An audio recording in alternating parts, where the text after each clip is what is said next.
It's going to be a nice, intimate conversation, and I hope you're all ready because we're going to be stirring up some trouble. Is that all right with y'all? Okay, great. Ooh, so Miss Tammy mentioned that it is, was it National Reading Week this week? Yes. And it just so happens that we are going to be talking about a bit of a controversial topic. We are going to be suggesting some books that have been banned in the last 30 years or so. And so I think it's really timely that this came up. And so let's introduce ourselves. So Sharon, why don't you go ahead and tell us what brought you here today? My name is Dr. Sharon Shapley. I am the owner and founder of Sharon's Classes. I have been teaching in one manner or another for about 40 years now. And I came because I see a great deficit in our education. We are failing. We're failing our students. We're failing our teachers. We're failing the businesses of tomorrow. We're failing the careers of tomorrow because we're not equipping our students with the skill sets they need. We have fallen behind in the advances that the world is making in technology, in automation. We are not giving them critical thinking capacities. And banning books is not the answer. Yeah. She said we were going to be controversial, so we'll just throw that out there. That doesn't help. That does not help. Yeah, my perspective is coming from the higher education world because that's where my background is in education. I'm teaching adult learners. But as a mother of two young children who are ages 8 and 6, I read to them a lot of books. And then, my daughter got a book out from the library, and it's called Ban This Book. And it was such a fascinating read because it brought up all these great books that were one point or another banned. And so, when she asked me questions, Mommy, why can't I read this book? Like, what do I say to my 7-year-old then? She's not 8 and sassy as all hell. But, how do you answer that question when an 8-year-old asks you about censorship? So I think it's a really good topic to bring up. And, I'll just mention some of the books that are mentioned in this. So how many of you have read Are You There, God? It's Me, Margaret by Judy Blume? Yeah, hands go up there, right? Matilda by Roald Dahl. How about Bridge to Terabithia? Oh, The Diary of Anne Frank. Yeah, The Diary, yeah. So all these books that are classics. And this one made the banned books list too. All the Captain Underpants book. How many of you have young children who have read Right? And those are books that make them want to read, and yet they made it on the banned books list, right? It made children laugh, but some parent thought it was offensive and got it off the bookshelves. So, based on that, Sharon, let me ask you, what criteria did you use to select the books that you believe have the power to change perspectives? That's kind of hard to do. There are tons of reading material. Mm-hmm. There's too many books to count.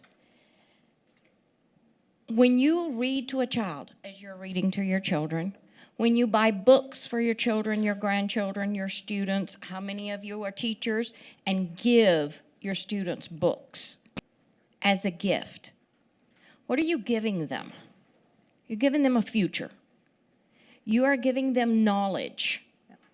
You are leading them down the path of she wrote it, I can write it. She dreamed it, I can dream it. And I guess as controversies go, my question when anybody bans a book is, I want to say something I can't repeat here, but I say, why do you get to decide what is appropriate for me to read, what is appropriate for my children to read? Do you think that by banning The Diary of Anne Frank, you are banning the Holocaust? You are not. And we can't take book banning as an avenue to eliminate parts of history we are not proud of. I want my kids to read stuff that challenges them. The rules say, research has proven, that a child reading a book needs to encounter 10 new words on every page. That is the ultimate, that's the sweet spot. That only works if the content is captivating. Because how many of us have students that do not stop to look up a word they do not know? They skip it. Mm-hmm. If it's interesting, if what they're reading is really got their attention, then they're going to learn some of those words just by the context. Yeah. I look for books that have a grammatical value. Children should be reading books that are one step above their reading level. If you give a third grader a first grade book, what are you doing? Dumbing down. You're dumbing it down. Yep. And so it needs to be age appropriate, maturity appropriate, which is different for every child. Mm-hmm. And it needs to be content appropriate, but it needs to lead to new words. Sharon's classes is built on vocabulary. We just finished a discussion about AI. Garbage in, garbage out. If you don't know how to ask the question, you're going to get a good answer. That's vocabulary. Yeah. That's collocations, family words. Mm-hmm. We are, by eliminating certain books, we are selling them short. Mm-hmm. You are too, okay, now wait a minute. So now this becomes another question. What kind of games do your kids play? Because I'm telling you, I've seen some of the games my grandkids play. Yeah. That's double DXY F rated. Shooting and killing. Yeah. Blood running everywhere. Mm-hmm. But you ban a book that was written by a girl who was in a hostage situation, and that is too mature or too... We have an objection to that? And I think based on your point there, Sharon, I'm going to quote a sentence from this book. It's a great book, by the way, if you haven't heard of it. It's called Ban This Book by Alan Gratz. And he talks about a 9-year-old who goes to her school library, who wanted to take her favorite book out. Not that I've read this one, the favorite book from the Mixed Up Files of Mrs. Basil E. Frankweiler. So if you've all read that book, this was her favorite book. She goes to the library one day, and it's not there anymore, because some parent thought it was objectionable because the book was teaching her child to lie, to steal, and to run away. So she thought this was a bad influence on the child, and she went to the school board to have the book removed. So the librarian, who loves our librarians, right? Yes, they do not get enough love. And this is what she said in the book. She says, every parent has the right to decide what their child can and can't read. What they cannot do is make that decision for everyone else, right? However, we're seeing these rights being usurped. I mean, thankfully, I live in a state that still honors some of these rights, and there is a process, but it's coming under attack. I do not. Yeah, wow. I live in Florida. Well, I'm so sorry to say. Me too. Right? So I think it's, and at the end of it, and as educators, let's be a little bit objective and not just paint, the bad people here, why they want to do it. Are there good intentions from these parents who want to protect their children that lead to bad outcomes? What do we do that? Because the crux of it was she wasn't trying to harm. She just thought that this would be bad for students to learn. But with that action, it caused a bigger issue, right? Where now we're talking about censorship. Do children have the right to read some of these things that may be challenging? Should they read about death? Why did they ban Bridge to Terabithia? Because it talks about death. Should a 9-year-old know about that? Has that 9-year-old not experienced anyone dying? Yeah. I mean, okay, so if we look at the extreme of this, in order to avoid all of these pitfalls of, I don't want my child reading that book. Yeah. Send your reading list out from school, first day of summer. See how many complaints you get. A lot of teachers aren't doing it anymore. Why? Because everybody has a complaint about something. Currently in Florida, it's in the court system somewhere. They're trying to ban the Bible. So there you go. It's too violent. Okay. But in order to avoid that, it's creating a huge problem for us teachers. How do I don't want all the parents breathing down my neck. I'm sorry. Hate PTO. Forget that. I see them coming, I go the other direction. How do we do it? How do we teach English without running into these controversies that are time-consuming, for which you do not get paid? That's where I started writing.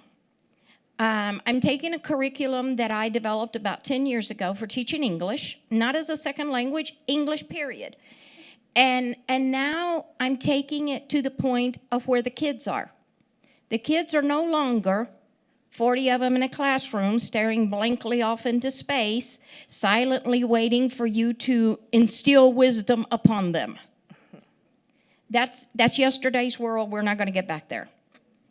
Today's kids know how to operate a phone better than we do, can open any computer app, can operate any operating system. Why are we not using that to teach them? Oh, my children are now YouTube wizards. They know how to look for things on YouTube, and he's Everything. Everything. So in creating this interactive course that is created in a way that should a student want to talk to a teacher, they can, but if they do not, they do not have to. Yeah. How do you put reading in there? Reading is so important. I started writing. If you find something objectionable about E is for Iggy the iguana, you've got bigger problems than me. And so as these courses, there's 50 of them, as we progress, it hurts.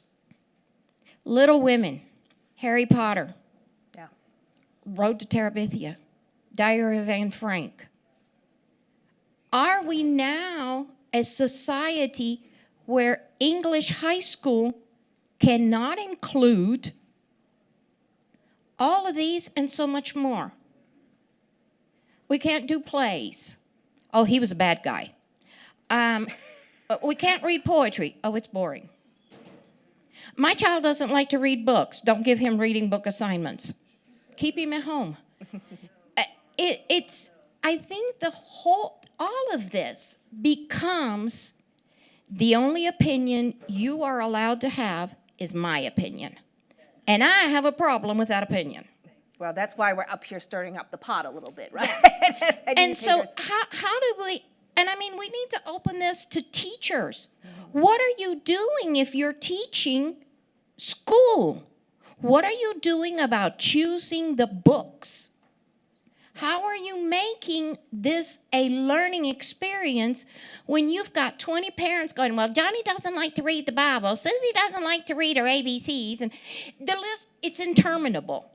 If every parent can eliminate every book that they don't like, don't agree with, or their child doesn't like to read, we need to go home. Because without reading, there's no knowledge. Without knowledge, why are we teaching them how to read if we're not going to let them read anything? So in teaching English, it becomes this place that I know that I'm stepping on minefields.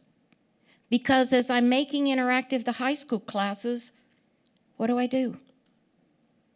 How do I do this?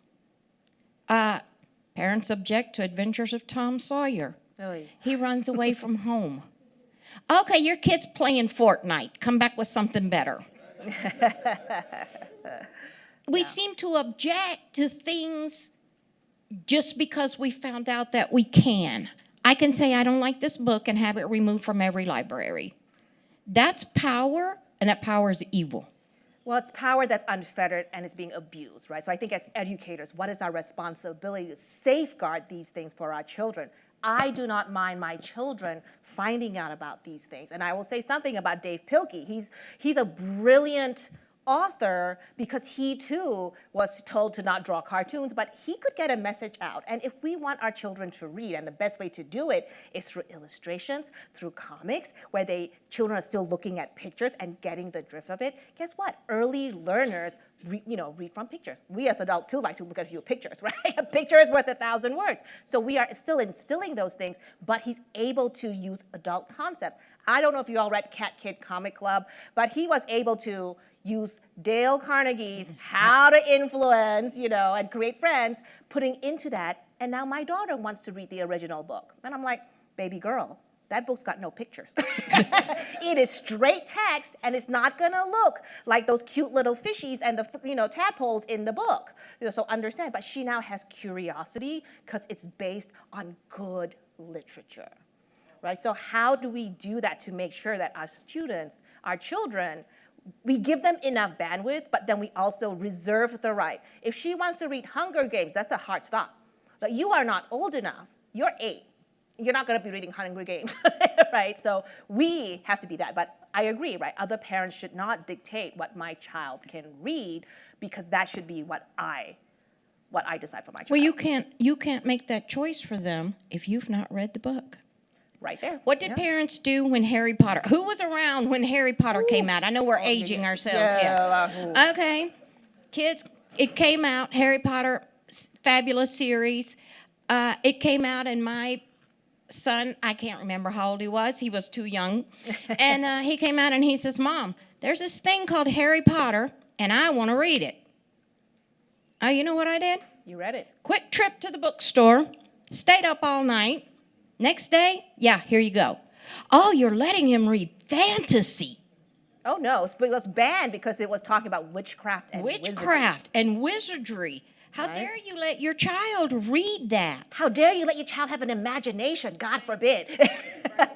Well, okay, so if you walk out these doors and walk across the hallway to where they're talking about artificial intelligence, progress, automation, who are the people writing that stuff? They're not your kid that didn't read. They're your kid that read fantasy, that read. If you are doing a good parenting job, your child knows the difference. Yeah. Yes. So we have, in theory, a constitutional right to freedom of press, right? That's a theory. How are they banning the books when we have freedom of press? Good luck with that one. All I can tell you is what's happening in Florida. There's a group of women called Mom Something or Other. Yeah. And that I have seen of their profiles, none of them have an education. They don't have a higher education. These are just women who have decided upon their own that they are God's gift to knowledge, and they have, without reading the book, the unique capacity to declare that a book is unfit for a child and have it removed. I think the crux of it goes towards the school board. They kick up a fuss with the school board, and the school board are afraid of lawsuits, and so they don't put in systems to vet why this is so. So this brings up one of the books that I also read to my child from a brilliant author. Her name is Kelly Yang. Anybody familiar with this author, Kelly Yang? So she's an Asian American author, gotta represent, diversity is important. And she wrote a book called Front Desk. It was a Scholastic book that was banned. A Scholastic book, go figure. She was writing about a Chinese immigrant family, and her daughter, was like 11 at the time, was helping the family working in the motel. So that's why it's called Front Desk. Some parent thought this was anti-racist. It was challenging critical race theory because it painted the law enforcement as anti-racist and how it was treating people of color. So the book was banned because one parent thought this was not inappropriate for my child. And she had to fight it to say, I'm so crushed by this, right? And other parents had come forward to say, I didn't see that. So I think, authors come under that as well. But I will say that that's a great book, by the way, if you want your children to understand that. She wrote a second book, a sequel to that, called 3 Keys. How many of you are from California? Okay, then you know Proposition 187, right? So the book centered around that at the time in the 90s, that was going to take away education and healthcare for undocumented immigrants, including children, right? When I read this to my daughter, not that long ago, she's 8, she said to me, and this was just right after the election, in January, she goes, "Mommy, are they gonna deport you because you're an immigrant?" My daughter's 8. And I'm like, baby girl, mommy's safe. I am an immigrant, but I am legal, I have citizenship, but I understand that you may have friends at school who are not. So she's thinking about these things. She's 8, and she understands that with our current immigration policies, with ICE agents, standing at our school front steps, that undocumented immigrants may be hauled away. And she's asking me these questions, and I'm thinking, gosh, how do I answer these questions and make her feel safe, and make her also feel like your friends, right, who are starting to not come to school because of that fear. So these, I think, are really big questions, and it's okay to expose our children, because then we have to think, how do I bring up these questions? How do I think in a way that will make my child feel safe, but also develop the problem-solving, critical thinking skills to also, let them know, right? This is happening. We cannot shy away from things that are happening right now and watching history repeat itself, unfortunately. Well, and that it goes back to the question you asked earlier. How do we choose books? How many teachers are in here? Let's see those hands. Thank you. Do you get the choice of choosing what is read in your school? What is read in your class? Oh, I see some nodding heads. Oh, where do you live? I'm moving. No, thank you. Never mind. But stir up some good trouble over there. Yes. Right? You're in the heart of the political system. Yes. A responsible educator, board, principal, teacher, aide, and in the interactive courseware that I have designed, each week, even in preschool, we look at a different country. Now, granted, there are 3. We're talking about Africa. What are we talking about? Elephants and tigers. Yes, we're 3. As it gets more progressive in the upper levels, these courses are all designed with the European standards. Sorry, I have high expectations. How do we incorporate Africa? Okay, is a parent going to complain because I've assigned the reading of a book that is about a black child? Oh my. How do we incorporate China? She's right. We don't live in a bubble. We can't live in a bubble. And I think there's a whole group of people that are trying to live in a bubble. And it's a very bad place to be. What does ignorance actually do? What are the consequences of ignorance? Bad policy. Well, Bad leadership and a whole other okay, thing, right? so it brings up this not very funny story. I grew up in Puerto Rico, and I had never seen a Jewish child. Lived in Aruba and Puerto Rico and Dominican Republic. Didn't see any. Come to New York, we got plenty. I know. So one day this little boy comes to school with his tootsies and his Jewish, and the kids start bullying him. I was in the 5th grade. I go home. Rare conversation with my father. There's this little boy at school, has 2 arms and 2 legs and 2 eyes and 2 noses. I don't know what the deal is, but everybody's being mean to him, and they said he was Jewish. What is wrong with being Jewish? Well, my father was the original. He would have probably been banned because in the 5th grade, he says, hold on, he solved everything with a book. He goes and pulls down a series of 3 books that I will never forget. Took me all summer to read my way through the Gulag Archipelago. The Gulag Archipelago by Solzhenitsyn. I cried my way through the summer because this happened like the last week of school. First day of school, I'm ready. Ignorance breeds contempt for other people. We walked in, this is Puerto Rico public school. Kids are standing around, and I see that little boy walk in. Very quiet, head down. I go over there. Come on, you're going with me. We're going to the front row. And I was this little bitty skinny thing that weighed about 50 pounds. You're still itty bitty skinny, Sharon. And I just took him to the front of the room. I can remember the teacher's name, Mrs. Ballesteros. And I said, can I make an announcement? And she's like, oh, no. He goes, okay, Sharon, what is it? This is my friend. I play on the baseball team. I'm a batter. This is my friend. You draw the lines. That was the end of the bullying.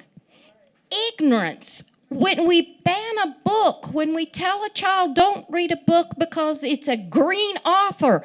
Don't read this book, it's about aliens. But what happens when we tell people not to do something, right? They're going to do it anyway. Yes. So, maybe there's a bright line to this. It's like, oh, that's what made me go look up all these bad books. It's like, oh, why was this banned and why is this so controversial? I'm like, baby, we're going to read all these books. And she enjoyed all of them. You know one of the ones that has banned that would just blow your mind? The comic illustration of the Bible. Oh. I am a Christian, don't care. Will stand up and stay in front of a shooting squad. I don't care. I'm a Jewish Christian and proud of it. You have your opinion, I have mine. You stay in your lane and I'll stay in mine. You get in my lane, I'm going to come after you. That's just the way it is. Ask that table over there, they'll tell you, yeah, that's the way it is. An illustrated Bible. Why? What's your argument? Because I just don't like it is not a good argument. Yeah. That's an argument bred in ignorance. Yeah. It's a losing argument, right? If we believe that leaders are readers, then we need to open up our children to read as much as possible, a wide range of things, even if we may not like it.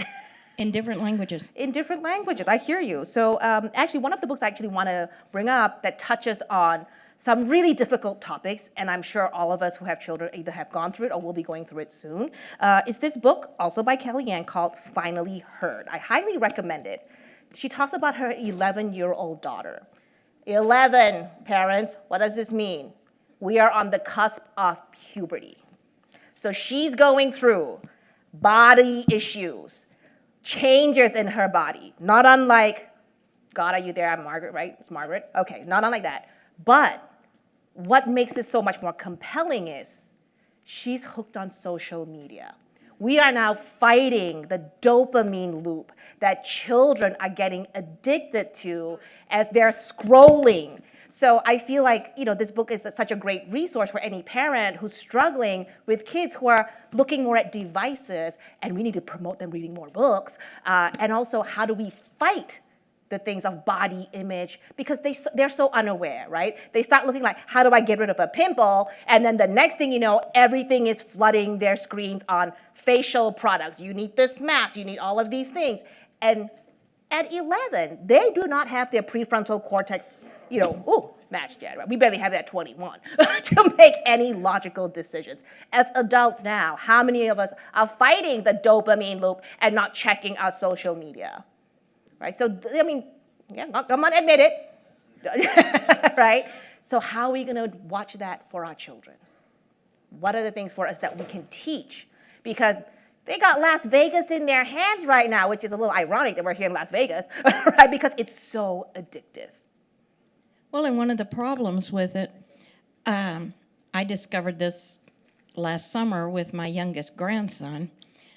He introduced me to the world of shorts. Okay, what are they doing? We start out when a child is 2, and we start doing puzzles with them. Why? We want to increase their attention span. We want to increase their focus. We want them to be able to look at something for more than a second. Yeah. We're fighting that battle to equip them with skills that if you have 30 minutes worth of homework, it doesn't take you 4 hours to do it. Yeah. Okay, so that's the purpose of teaching with the software, with the interactive software. Yes, you can stop whenever you want, but if you stop before the end of the lesson, you won't have as many points as the person that finished the lesson. Well, there you go. You've got to keep this competition going. But what does social media, what is Facebook? What are all of these things that are just tools? What are they doing? Well, I asked him a question, and he said, oh, yeah, hold on a second. Takes my phone and pulls up this 30-second video. I don't need to read the book. I can just look at this, because it was obviously I was asking him about a book. And he says, I don't have to read it. I can just pull this up here, and it says this book was about blah, blah, blah, blah, blah. No. Oh, I can watch the movie. I can watch the movie. And what are we discovering in the process? That we're taking all the work that we did, teaching them to do puzzles, teaching them to stand there long enough to brush their teeth, teaching them to be still long enough to ride in the car. I mean, who lets their kid bounce all over the car when they're going down the road? Anybody? We teach them these things for their safety and for their skill set. Then we hand them a phone. And we got to go back and place the blame where it belongs. The world might have created the social media. We gave it to them. We did. Go in the grocery store. The child is not talking with mommy and daddy about whether they want Captain Crunch or Fruit Loops. The kid is 1, and he's this. Yeah. They don't know where they are, what they're doing. What are we doing? We're taking their attention span, and we're throwing it out the window. Yeah. And I think it's one of the dangers of these, as technology advances, unfortunately, right? There's a double-edged sword to this, that we are falling prey to the conveniences where we tell ourselves we're freeing up our brain cells to do other creative things. But it's we're wasting 8 hours scrolling. Yeah, well, you go, doom scrolling, right? Because we don't have to check ourselves. Yes. In that same vein, how are you dealing with the difference between a digital book on a reader versus a book in your hand? I prefer a book. We go to the library. Well, and I'm the opposite, because I currently have students, I think, in 15 countries. Shipping them books it's just not feasible. The cost, the time, they would have to sign up for the class and wait 6 weeks to get the book. We do digital. And while I really rather have the paperback, we're not going to go backwards. I cannot teach in Beijing if I have to wait for them to get the book. So there are uses. You get on, okay, so she brought her 3 books, and I failed epically because my 3 books are on my phone.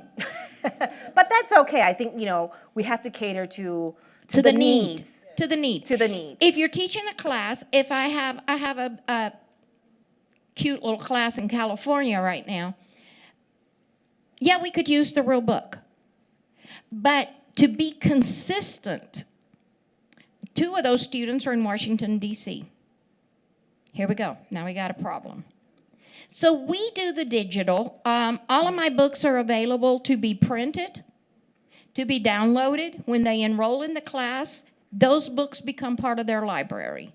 They can order them printed. I have parents that do. I have a parent in China that orders everything printed.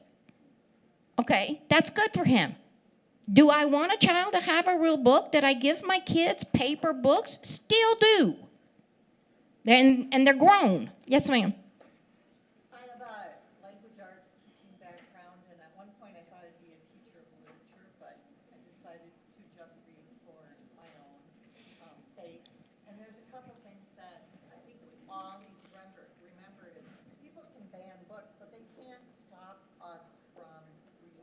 Yes, thank you. You can find, that's the beauty of the world today, is you can find any book Anything. you want. You might have to look a little bit, Yeah. but you can find it. And so banning is a choice that some districts are making, but you can't ban something that's in our head. And if our head says we are going to read books, then we will be able to find them. Whether they're digital or whatever, that is irrelevant to me.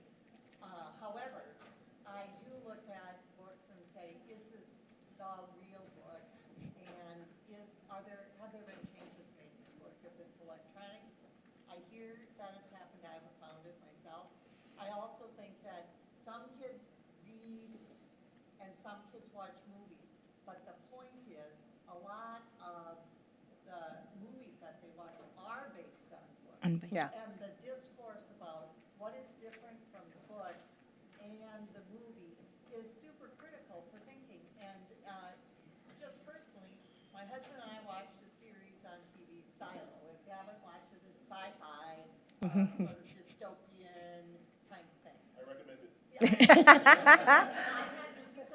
Because he is not a real reader, but I am. And so he said, have you read those books? I said, well, as a matter of fact, I haven't. So I started reading them right away.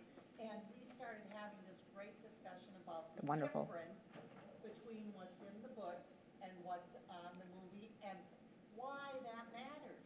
I mean, it matters. It brought a brilliant set of discussions, and we are anxiously waiting for Season 2. third. Oh, season 3. Well, I'm and now behind. let me ask you a question. What is wrong with that in a classroom?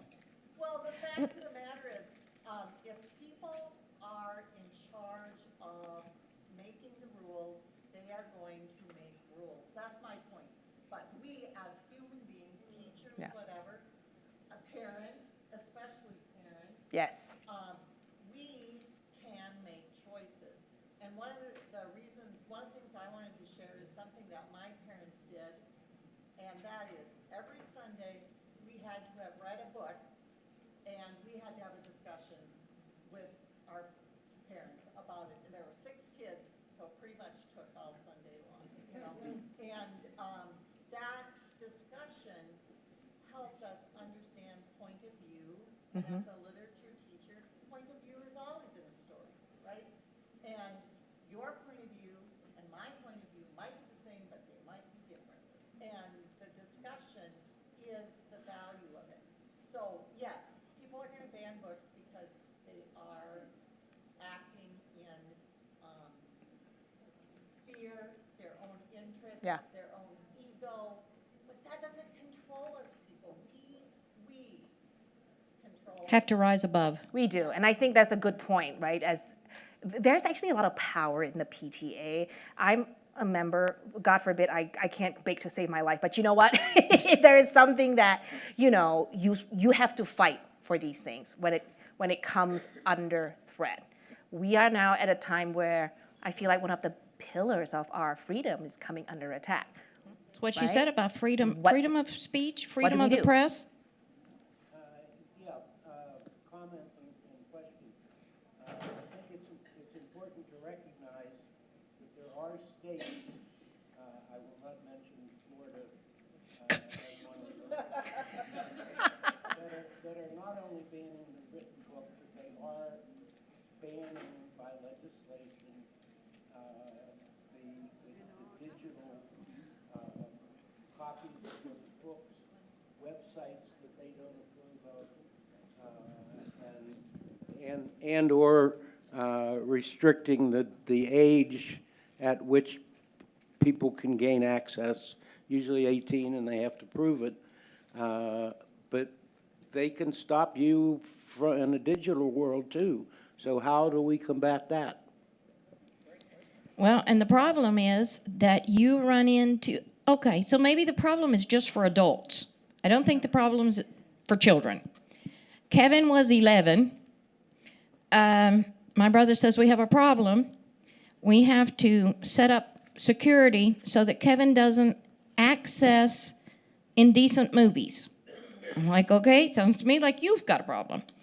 And And he says, I'm just going to put a security on your television while we're here so he cannot gain access to these particular shows.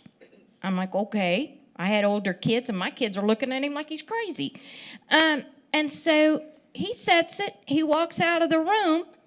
Michael says to Kevin, so your dad stops you from watching? Oh, no, look, let me show you. I know his password.